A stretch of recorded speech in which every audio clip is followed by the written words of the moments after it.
ಸ್ನೇಹಿತರೆ ನಮಸ್ತೆ, ನಾನು ಗಜಾನಂದ್. ನಿಮಗೆ ಹಲವು ಕಡೆ ನಾನು ಹೋಗ್ಬಿಟ್ಟು ಬೆಂಗಳೂರಾದ್ಯಂತ ಎಲ್ಲೆಲ್ಲ ಪ್ರೀ ಫುಡ್ ಕೊಡ್ತಾರೆ ಅದನ್ನು ತಿಳಿಸ್ಕೊಡುವಂತಹ ಪ್ರಯತ್ನ ಮಾಡ್ತಾಯಿದ್ವಿ.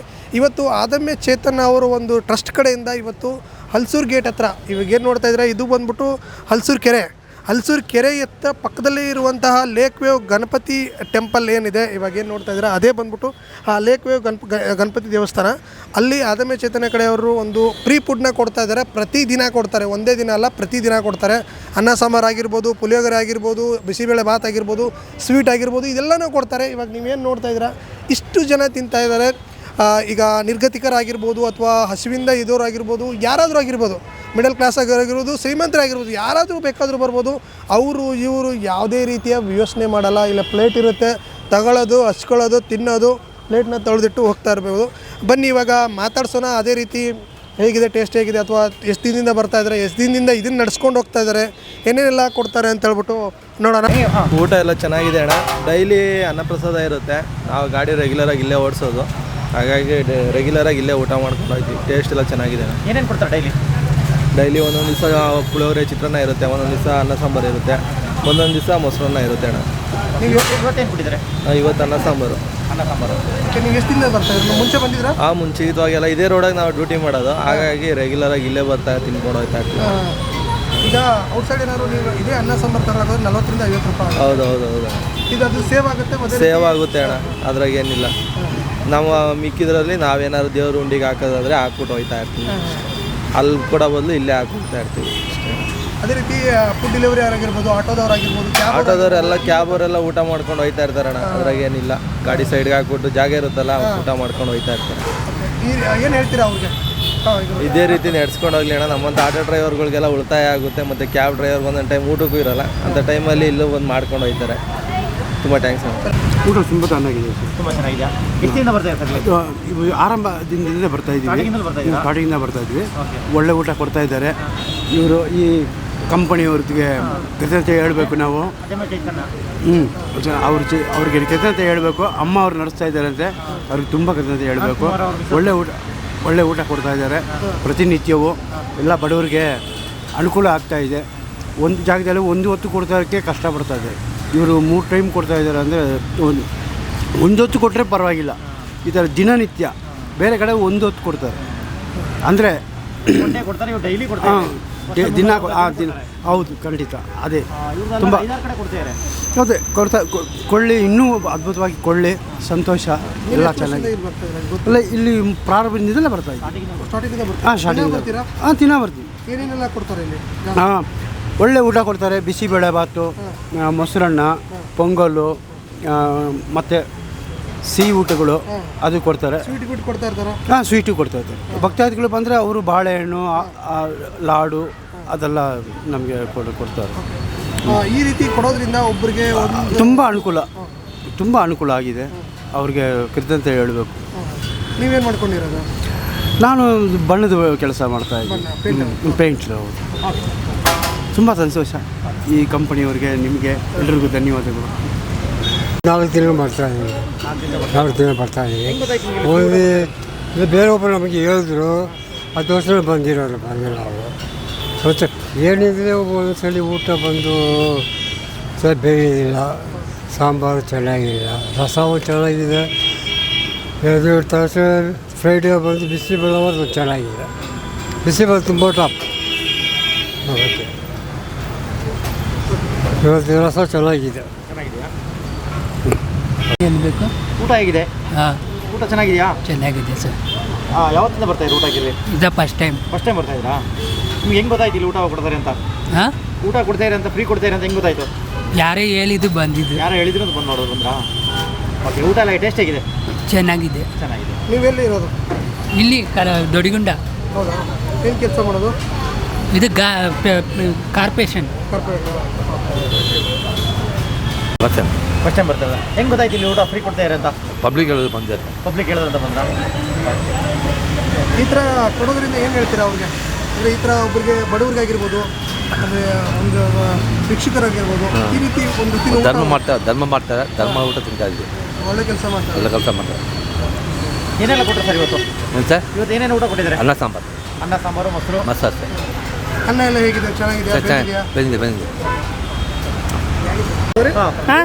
ಊಟ ಮಾಡ್ರಿ. ಹಾಂ, ಊಟ ಆಯ್ತು. ಹೆಂಗೈತ್ರಿ? ಚೆನ್ನಾಗೈತೆ. ಇವತ್ತ ಬಂದಿರಾ? ಡೈಲಿ ಬರ್ತೀನಿ. ದಿನ ಬರ್ತೀರಿ? ಹಾಂ, ಹೇಗೆ ಕೊಡ್ತಾರೆ? ಅದೇ ಅನ್ನ ಸಾಂಬಾರು, ಮೊಸರು. ಹ್ಞೂ, ಈಗ ಎಲ್ಲಿರೋದ್ರಿ?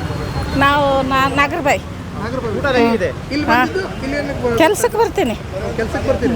ಮಧ್ಯಾಹ್ನ ಬರ್ತೀರಿ? ಊಟ ಹೇಗಿತ್ತು? ಚೆನ್ನಾಗಿತ್ತು. ಚೆನ್ನಾಗಿದೆಯಾ? ನಮಸ್ಕಾರ.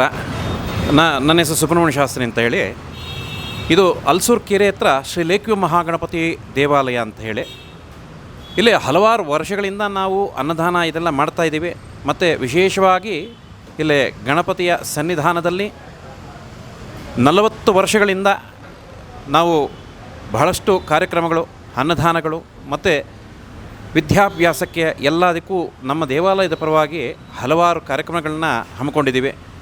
ಈಗ ಕೆಲವು ವರ್ಷಗಳಿಂದ ಅದಮ್ಯ ಚೇತನ ಅವ್ರ ಕಡೆಯಿಂದ ನಾವು ಅವರೆಲ್ಲ ಕೋಆರ್ಡಿನೇಷನಲ್ಲಿ ಅನ್ನದಾನವನ್ನು ಪ್ರತಿ ದಿವಸವೂ ಈಗ ಒಂದು 4 ವರ್ಷದಿಂದ ಹೆಚ್ಚು ಕಡಿಮೆ ಬೆಳಗ್ಗೆ ಮಧ್ಯಾಹ್ನ 12 ಗಂಟೆ ಅಷ್ಟೊತ್ತಿಗೆ ಸ್ವಾಮಿಗೆ ಮಹಾಮಂಗಳಾರತಿ ಮಾಡಿ ಎಲ್ಲರಿಗೂ ಸಹ ಸುಮಾರು ಒಂದು 100-150 ಜನಕ್ಕೆ ಇಲ್ಲ ಪ್ರತಿ ದಿವಸ ಅನ್ನದಾನವನ್ನು ಮಾಡ್ತಾಯಿದ್ದೀವಿ ನಾವು.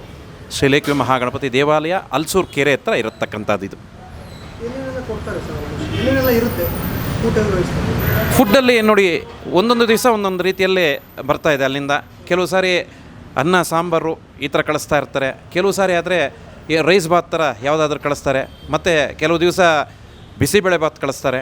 ಮತ್ತು ವಿಶೇಷವಾದಂಥ ದಿವಸಗಳಲ್ಲಿ ಅಲ್ಲಿಂದ ನಮಗೆ ಸ್ವೀಟ್ ಏನಾದರೂ ಕೊಡ್ತಾ ಇದ್ದಾರೆ. ಪಾಯಸ ಇರ್ಬೋದು, ಇಲ್ಲ ಯಾವುದಾದ್ರೂ ಒಂದು ರೀತಿಯಲ್ಲಿ ವ್ಯವಸ್ಥೆ ಮಾಡಿಕೊಡ್ತಾ ಇದ್ದಾರೆ ಅಲ್ಲಿಂದ. ನೋಡಿ, ಇಲ್ಲಿ ಕೆಲವರು ಅನ್ನದಾನಕ್ಕಿಂತ ಕೆಲವು ಕೊಡ್ತಾರೆ. ಇಲ್ಲಿ ಕೆಲವರು ವಿಶೇಷವಾಗಿ ಹೇಳಬೇಕು ಅಂದರೆ ಯಾವುದಾದ್ರೂ ಒಂದು ಸ್ಪೆಷಲ್ ಅಕೇಶನ್ ಅಂತ ಹೇಳ್ಬೋದು, ಬರ್ತ್ಡೇ ಇರ್ಬೋದು, ಅವರ ಒಂದು ಜನ್ಮದಿನದ ಅಂಗವಾಗಿರ್ಬೋದು, ಇಲ್ಲ ಮ್ಯಾರೇಜ್ ಆ್ಯನಿವರ್ಸರಿ ಈ ಥರ ಒಂದು ಸಂದರ್ಭದಲ್ಲಿ, ಇಲ್ಲ ದೊಡ್ಡವರ ಒಂದು ಹೆಸರಲ್ಲಿ ಕೆಲವರು ತಿಥಿ ಇದೆಲ್ಲ ಮಾಡಲಿಕ್ಕೆ ಆಗೋದಿಲ್ಲ. ಅವರು ಆ ದೊಡ್ಡವರ ಒಂದು ಹೆಸರಲ್ಲಿ, ಯಾಕೆಂದರೆ ಕೆಲವ್ರಿಗೆ ಅನುಕೂಲ ಇರೋದಿಲ್ಲ, ಹಾಗಾಗಿ ಅವ್ರ ಹೆಸರಲ್ಲಿ ಒಂದು 4-6 ಜನಕ್ಕೆ ಅನ್ನ ವಿತರಣೆ ಮಾಡೋಕ್ಕೆ ಇಲ್ಲಿ ವ್ಯವಸ್ಥೆ ಮಾಡಿಕೊಡ್ತಾ ಇದ್ದಾರೆ. ಅವ್ರ ಕೈಯಲ್ಲಾದ ಸಹಾಯ ಅಕಸ್ಮಾತ್ ಯಾವುದೂ ಇಲ್ಲ ಅಂದರೆ ದೇವಸ್ಥಾನದ ಪರವಾಗಿ ನಮ್ಮ ಟ್ರಸ್ಟ್ನವರು ನಾವು ಮಾಡ್ತಾಯಿದ್ದೀವಿ ಎಲ್ಲ ಕಾರ್ಯಕ್ರಮಗಳನ್ನು.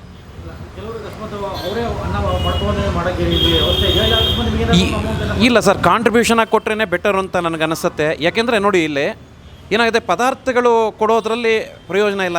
ಯಾಕೆಂದರೆ ನಾವು ದುಡ್ಡು ಮುಖಾಂತರನೇ ನಾವು ಕೊಡಬೇಕಾಗಿರತಕ್ಕಂಥದ್ದು. ಹಾಗಾಗಿ ಈಗಂತೂ ಯಾರು ಅಂಥ ರಿಸ್ಕ್ ತೊಗೊಳಕ್ಕೆ ಯಾರು ಹೋಗ್ತಾ ಇಲ್ಲ. ಅಲ್ಲೇ ಮನೆಯಲ್ಲೇ ಮಾಡ್ಕೊಂಬಂದು ಇಲ್ಲೇ ವಿತರಣೆ ಮಾಡತಕ್ಕಂಥವ್ರು ಬಹಳಷ್ಟು ಕಡಿಮೆ. ಒಂದು 100 ಭಾಗದಲ್ಲಿ ಒಬ್ಬರು ಯಾರಾದರೂ ಮಾಡಿದ್ರೆ ಅದು ದೊಡ್ಡ ವಿಚಾರ. ಈಗೆಲ್ಲರೂ ತುಂಬ ಸಿಂಪಲ್ಲಾಗಿ ದೇವಸ್ಥಾನಕ್ಕೆ ಏನಾದರೂ ಒಂದು ಕಾಂಟ್ರಿಬ್ಯೂಷನ್ ಅವ್ರ ಕೈಲಾದಂಥ ಸಹಾಯ ಮಾಡ್ತಾರೆ. ಅವ್ರ ಪರವಾಗಿ ನಾವು ಇಲ್ಲಿ ಹಲವಾರು ರೀತಿಯಾದಂಥ ಪ್ರಸಾದಗಳನ್ನು ಇದು ಮಾಡಿ ಇದ್ರ ಜೊತೆ ಅನ್ನದಾನದ ಜೊತೆ ಅದನ್ನು ನಾವು ವಿತರಣೆ ಮಾಡ್ತಾ ಇರ್ತೀವಿ. ವಿಶೇಷವಾಗಿ ಶನಿವಾರ ದಿವಸ ತುಂಬ ಜಾಸ್ತಿ ಜನ ಇರ್ತಾರೆ. ಆ ದಿವಸ ನಾವು ಭಾಳಷ್ಟು ಇಲ್ಲಿ ಪ್ರಸಾದ ನಮ್ಮ ದೇವಸ್ಥಾನದಿಂದ ಕೂಡ ಮಾಡಿ ನಾವು ವಿತರಣೆ ಮಾಡ್ತಾಯಿದ್ದೀವಿ. ಸರ್, ಇಲ್ಲಿ ಜನ ಅಂದರೆ ನೋಡಿ, ಈಗ ಅಲ್ಲಿ ನೀವು ನೋಡ್ದಂಗೆ ಬಹಳಷ್ಟು ಈ ಒಂದು ಸಂದರ್ಭದಲ್ಲಿ ಇಲ್ಲ ಅವ್ರಿಗೆ ಊಟದ ವ್ಯವಸ್ಥೆ ಇಲ್ದಿರತಕ್ಕಂಥವ್ರೆ ಆಲ್ಮೋಸ್ಟ್ ಬರೋದು. ಆದರೆ ಹಲವಾರು ಜನ ದೊಡ್ಡವರು ಬರ್ತಾರೆ, ಪ್ರಸಾದವಾಗಿ ಸ್ವೀಕರಿಸ್ಕೊಂಡು ಇಲ್ಲಿ ಊಟ ಮಾಡ್ಕೊಂಡು ಹೋಗ್ತಾ ಇರ್ತಾರೆ. ಮತ್ತು ಆಟೋವರು ಮತ್ತು ದೊಡ್ಡ ಗಾಡಿಗಳು ಕೈಯಲ್ಲಿ ದುಡ್ಡು ಕಾಸು ಎಲ್ಲ ಇರ್ಬೋದು, ಆದರೆ ಊಟದ ಒಂದು ಸಂದರ್ಭದಲ್ಲಿ ಅನ್ನುವಂಥ ಒಂದು ಸಂದರ್ಭದಲ್ಲಿ ಊಟ ಸಿಗೋದು ಕಷ್ಟ ಇರುತ್ತೆ ಕೆಲವು ಕಡೆ. ಯಾಕಂದರೆ ಎಲ್ಲರೂ ದುಡ್ಡು ಕಾಸಲ್ಲಿ ಎಲ್ಲರ ಕೈಯಲ್ಲೂ ಇರುತ್ತೆ, ಇಲ್ದಿರ ಏನಲ್ಲ. ಆದರೆ ಊಟ ಒಂದು ಇದ್ರೇ ಮಾತ್ರನೇ ಆ ಒಂದು ಸಂದರ್ಭಕ್ಕೆ ಏನೋ ಒಂದು ಪ್ರಸಾದವಾಗಿ ಸಿಕ್ಕಿದ್ರೆ ಅವ್ರಿಗೆ ಸಂತೋಷ ಪಡ್ಕೊಂಡು ಸುಮಾರು ಜನ ಬಂದು ಪಾಪ ಆಟೋದವರು ಎಲ್ಲರೂ ಬಂದು ಊಟ ಮಾಡ್ಕೊಂಡು ಹೋಗ್ತಾ ಇರ್ತಾರೆ. ಮತ್ತು ಎಲ್ಲ ಸುಮಾರು ಭಿಕ್ಷುಕರು, ಈ ಥರ ಭಿಕ್ಷುಕರು ಅಂತ ಯಾರೂ ಇಲ್ಲ, ಈಗ ಸ್ವಲ್ಪ ಅಸಮರ್ಥರೆಲ್ಲ ಬಂದು ಇಲ್ಲಿ ಊಟ ಮಾಡ್ಕೊಂಡು ಹೋಗ್ತಾ ಇರ್ತಾರೆ.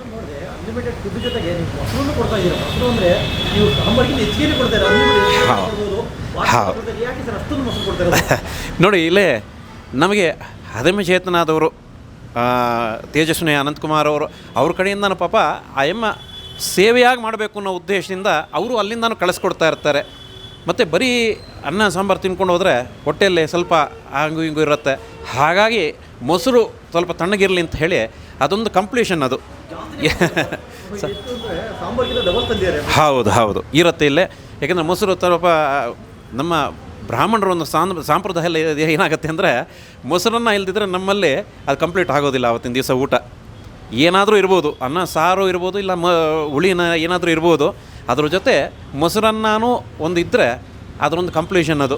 ಅದೇ ರೀತಿಯಲ್ಲಿ ನಾವು ಯಾವ ರೀತಿ ನಾವು ಊಟ ಮಾಡ್ತೀವೋ ಇಲ್ಲೇ ಅದೇ ಥರ ವಿತರಣೆ ಮಾಡ್ತಾಯಿದ್ದೀವಿ ಇಲ್ಲಿ.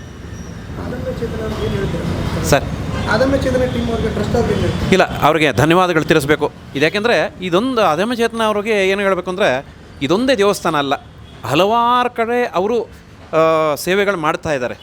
ಅದರಲ್ಲಿ ಇದು ಒಂದು ನಮಗೆ ತುಂಬ ಲೇಟಾಗಿ ನಮಗೆ ಅವ್ರ ಬಗ್ಗೆ ಗೊತ್ತಾಗಿದ್ದು. ಲೇಟಾಗಿಂದರೆ ಅವರೆಲ್ಲ ತುಂಬ ಪರಿಚಯಸ್ಥರೇ ಇರ್ಬೋದು, ಆದರೆ ಈ ಥರ ಅಲ್ಲಿಂದ ವ್ಯವಸ್ಥೆ ಆಗುತ್ತೆ ಅಂತ ಗೊತ್ತಿರಲಿಲ್ಲ. ನಾವು ಶುರು ಮಾಡಿ ಒಂದು 4 ವರ್ಷಗಳು ಹೆಚ್ಚು ಕಡಿಮೆ ಆಗಿದೆ. 4 ವರ್ಷಗಳು ಸತತವಾಗಿ ನಡೀತಾ ಇದೆ. ತೇಜಸ್ವಿನಿ ಅನಂತಕುಮಾರ್ ಅವರೇ ಬಂದು ಇನಾಗ್ರೇಷನ್ ಮಾಡಿತ್ತು ಜನವರಿ 14ನೇ ತಾರೀಕು, ಸಂಕ್ರಾಂತಿಯ ದಿವಸ ನಾವು ಶುರು ಮಾಡಿದ್ದು. ಆವತ್ತಿನ ದಿವಸ ಕೆಲವರ ಒಂದು ಕೈ ಲಕ್ಷಣ ಅಂತ ಹೇಳ್ತೀವಿ ನೋಡಿ, ಅಲ್ಲಿಂದ ಶುರುವಾಗಿರೋದು ಲಕ್ಷಣವಾಗಿ ಆಗ್ತಾಯಿದೆ. ಇವತ್ತಿಗೂ ಆಗ್ತಾಯಿದೆ. ಬೆಳಗ್ಗೆ ನಮಗೆ ಅಲ್ಲಿಂದ ಸಪ್ಲೈ ಆಗೋದು ಅಷ್ಟೇ. ನಾವು ಈ ದಿವಸ ಬಂದಿಲ್ಲ ಅನ್ನೋ ಪ್ರಶ್ನೆನೇ ಇಲ್ಲ ಇಲ್ಲಿ. ಬೆಳಗ್ಗೆ ಒಂದು 8 ಗಂಟೆ ಮ್ಯಾಕ್ಸಿಮಮ್ 8-8:15 ಅಷ್ಟರೊಳಗೆ ಅಲ್ಲಿಂದ ಸಪ್ಲೈ ಆಗಿಬಿಡುತ್ತೆ ನಮಗೆ. ನಾವು 12 ಗಂಟೆ ಕರೆಕ್ಟಾಗಿ ಇಲ್ಲಿ ಎಲ್ಲ ಮಹಾಮಂಗಳಾರತಿ, ಗಣಪತಿಗೆ ಒಂದು ಮಹಾಮಂಗಳಾರತಿ ಮಾಡಿ ಆಮೇಲೆ ಎಲ್ಲರಿಗೂ ಊಟವನ್ನು ವಿತರಣೆ ಮಾಡ್ತಾಯಿದ್ದೀವಿ. ಈಗ ಇಲ್ಲಿ ಊಟ ಮಾಡಿದವರು ಅಥವಾ ಯಾರಾದರೂ ಬಂದು ನಿಮ್ಗೆ ಏನು ಹೇಳಿದ್ದಾರೆ ಹೇಳಿರೋರು? ನೋಡಿ, ಈ ಊಟದ ವಿಚಾರವಾಗಿ ಹೇಳಬೇಕು ಅಂದರೆ ಎಲ್ಲರೂ ತೃಪ್ತಿಯಿಂದನೇ ಹೋಗ್ತಾರೆ. ಕೆಲವು ಸಾರಿ ಊಟದ ವಿಚಾರಕ್ಕೆ ಬಂದರೆ ಏರುಪೇರಾಗಿರುತ್ತೆ ಅದು. ಏಕೆಂದರೆ ಅದು ಹೇಳಲಿಕ್ಕೆ ಆಗೋದಿಲ್ಲ, ಒಬ್ಬೊಬ್ರದ್ದು ಟೇಸ್ಟ್ ಒಂದೊಂದು ಥರ. ಏಕೆಂದರೆ ಎಲ್ಲರಿಗೂ ಸ್ಯಾಟಿಸ್ಫ್ಯಾಕ್ಷನ್ ಮಾಡಿಸ್ತೀವಿ ಅಂತ ಹೇಳಲಿಕ್ಕೆ ಆಗೋದಿಲ್ಲ ಅದು. ಆದರೆ 199 ಭಾಗ ಎಲ್ಲರೂ ಸಂತೋಷದಿಂದ ಹೋಗ್ತಾ ಇದ್ದಾರೆ. ಯಾಕೆಂದರೆ ಎಲ್ಲರೂ ಕೆಲವು ಸಾರಿ ರಿಪೀಟಾಗಿ ಬರ್ತಾ ಇರ್ತಾರೆ, ಪ್ರತಿ ದಿವಸನೂ ಬಂದು ಊಟ ಮಾಡ್ಕೊಂಡು ಹೋಗ್ತಾ ಇರ್ತಾರೆ. ಹಾಗಾಗಿ ಎಲ್ಲ ಚೆನ್ನಾಗಿದೆ ಅಂತ ನಮಗೆ ಫೀಡ್ಬ್ಯಾಕ್ ಬಂದಿರೋದು 99.9% ಎಲ್ಲ ಚೆನ್ನಾಗಿದೆ ಅಂತ ಹೇಳಿ ಫೀಡ್ಬ್ಯಾಕ್ ಬಂದಿದೆ. ನನ್ನ ಹೆಸರು ಸುಬ್ರಹ್ಮಣ್ಯ ಶಾಸ್ತ್ರಿ ಅಂತ ಹೇಳಿ, ನಾನು ಪ್ರಧಾನ ಅರ್ಚಕರು ಶ್ರೀಲೇಖಿ ಮಹಾಗಣಪತಿ ದೇವಾಲಯ. ನಾನು ನಮ್ಮ ಸಹೋದರರು, ನಮ್ಮಣ್ಣ ಮತ್ತು ನಮ್ಮ ತಂದೆಯವರು ಎಲ್ಲರೂ ಇಲ್ಲಿ ಸೇವೆ ಮಾಡ್ತಾಯಿದ್ದೀವಿ. ನಮ್ಮ ತಂದೆಯವರೇ ದೇವಸ್ಥಾನ ಪ್ರತಿಷ್ಠಾಪನೆ ಮಾಡಿದ್ದು. ಅಂದಿನಿಂದ ಅಷ್ಟೇ 1986ರಲ್ಲಿ ಪ್ರತಿಷ್ಠಾಪನೆ ಆಗಿದ್ದು. ಆವತ್ತಿನಿಂದ ಇವತ್ತಿನವರೆಗೂ ಅಷ್ಟೇ. ಗಣಪತಿಯ ಅನುಗ್ರಹ ಬಹಳಷ್ಟು ಎಲ್ಲರಿಗೂ ಆಗಿದೆ. ಇಲ್ಲೇ ಗಣಪತಿ ಹತ್ರ ಇಲ್ಲಿ ಬಂದವ್ರಿಗೆಲ್ಲ 100ಕ್ಕೆ 100 ಭಾಗ ಅವರ ಪ್ರಾರ್ಥನೆ ಏನಿದೆಯೋ ಎಲ್ಲನೂ ಆ ಗಣಪತಿಯ ಅನುಗ್ರಹದಿಂದ ಎಲ್ಲರಿಗೂ ನೆರವೇರಿದೆ. ಹಾಗಾಗಿ ಹಲವಾರು ಜನ ದೇಶಕ್ಕೆ ಹೋಗಿದ್ರೂ ಸರಿ, ಇಲ್ಲಿ ಬಂದಿದ್ದ ತಕ್ಷಣ, ಬೆಂಗಳೂರಿಗೆ ಬಂದಿದ್ದ ತಕ್ಷಣ ಮೊದಲನೇದಾಗಿ ಗಣಪತಿ ಹತ್ರ ಬರ್ತಾರೆ. ಅದೊಂದೇ ಅಲ್ದಿರ ಇಲ್ಲಿ ಗಾಡಿ ಪೂಜೆಗಳು, ಹೊಸ ವೆಹಿಕಲ್ಸ್ ಏನಾದ್ರು ತೊಗೊಂಡಾಗ ವಿಶೇಷವಾಗಿ ನಡೀತಾ ಇರುತ್ತೆ. ಇಲ್ಲಿ ಎಲ್ಲರೂ ಸಹ ಬೆಂಗಳೂರಲ್ಲಿ ಇರ್ತಕ್ಕಂಥವ್ರು ಲೋಕಲಲ್ಲಿ ಎಲ್ಲೇ ಇರಲಿ ಬಂದು ಇಲ್ಲಿ ಗಣಪತಿ ಹತ್ರ ಒಂದು ಪೂಜೆ ಮಾಡಿಕೊಂಡು ಗಣಪತಿಯ ಒಂದು ಆಶೀರ್ವಾದ ಪಡ್ಕೊಂಡು ಹೋಗ್ತಾ ಇದ್ದಾರೆ. ಸರ್, ಇದು ಹಲಸೂರು ಕೆರೆ ಹತ್ರ ಗಣಪತಿ ವಿಸರ್ಜನೆ ಎಲ್ಲ ಮಾಡ್ತಾ ಇರ್ತೀವಿ. ಅದು ಎದುರುಗೆ ಇಲ್ಲಿ ಗಣಪತಿ ದೇವಸ್ಥಾನ ಇರೋದು. ಏನು ಇಲ್ಲಿ ಲೊಕೇಶನ್ ಅಂತ ಹೇಳ್ತಕ್ಕಂಥದ್ದು ಏನೂ ಇಲ್ಲ. ಇಲ್ಲಿ ಹಲಸೂರು ಕೆರೆ ಹತ್ರ ಬಂದಿದ್ದ ತಕ್ಷಣ ಮೊದಲನೇದಾಗ ಗಣಪತಿನೇ. ಯಾಕಂದರೆ ಮೊದಲನೇ ಪೂಜೆ ಆಗಬೇಕಾಗಿರೋದು ಗಣಪತಿಗೆ. ಇಲ್ಲಿ ಈ ಏರಿಯಾಗೆ ಎಂಟ್ರಿ ಆಗಿದ ತಕ್ಷಣವೇ ಗಣಪತಿನೇ ಇಲ್ಲಿ ಅನುಗ್ರಹ ಮಾಡ್ತಾ ಇದ್ದಾರೆ. ಧನ್ಯವಾದ ಸರ್, ನಮಸ್ಕಾರ.